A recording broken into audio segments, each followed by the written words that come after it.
بسم اللہ الرحمن الرحیم۔ میں اپنے تمام غیور مسلمان عاشق رسول مسلمانوں کی توجہ ایک خاص ٹاپک کی طرف مبذول کرانا چاہتا ہوں، خاص کر ہمارے علماء اور قائدین کی توجہ مبذول کرانا چاہوں گا کہ 11 دسمبر 2024 کو سندھ ہائی کورٹ کے جسٹس اقبال کلوڑوں نے 7 گستاخ رسول ملزمان کو جو ہے وہ باعزت بری کر دیا۔ 298A 298B 295A 295B 295C 11PECA کے تحت، یعنی جیسے سیکشن میں 5 FIR درج تھی،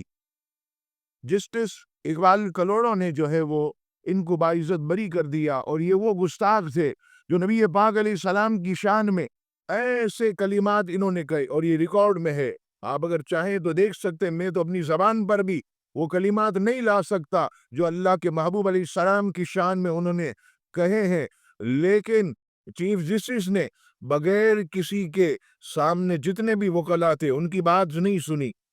جو سامنے کے وکلا تھے ان کی بات نہیں سنی، اور صرف جو ہے ان ملزمان کے وکلا کو ٹائم دیا، ان کو بولنے کا موقع دیا۔ میں کہتا ہوں شرم کی بات ہے اقبال صاحب، آپ کیا کلمہ پڑھ کے رسول اللہ سے یہ وفاداری کر رہے ہیں اور آپ نے ان ملزموں کو چھوڑ دیا، اور جو ہمارے وکلا تھے انہیں سننا بھی گوارا نہ کیا، انہیں ٹائم بھی نہ دیا، انہیں چپ کراتے رہے اور سامنے والوں کو موقع دیتے رہے۔ یاد رکھیے گا نبی پاک علیہ السلام کی آپ نے ناراضی جو ہے یہ مول لی ہے۔ میں حضرات علماء اور بڑی بڑی تحریک کے سربراہان سے میں یہ مطالبہ کرتا ہوں اور گزارش کرتا ہوں کہ اٹھیں اور اس کے خلاف جو ہے وہ احتجاج کریں، آواز بلند کریں۔ اگر ایسا ہی ہوتا رہا تو گستاخ رسول چھوٹتے جائیں گے، اور ان تمام لوگوں کو اپنی من مانی اور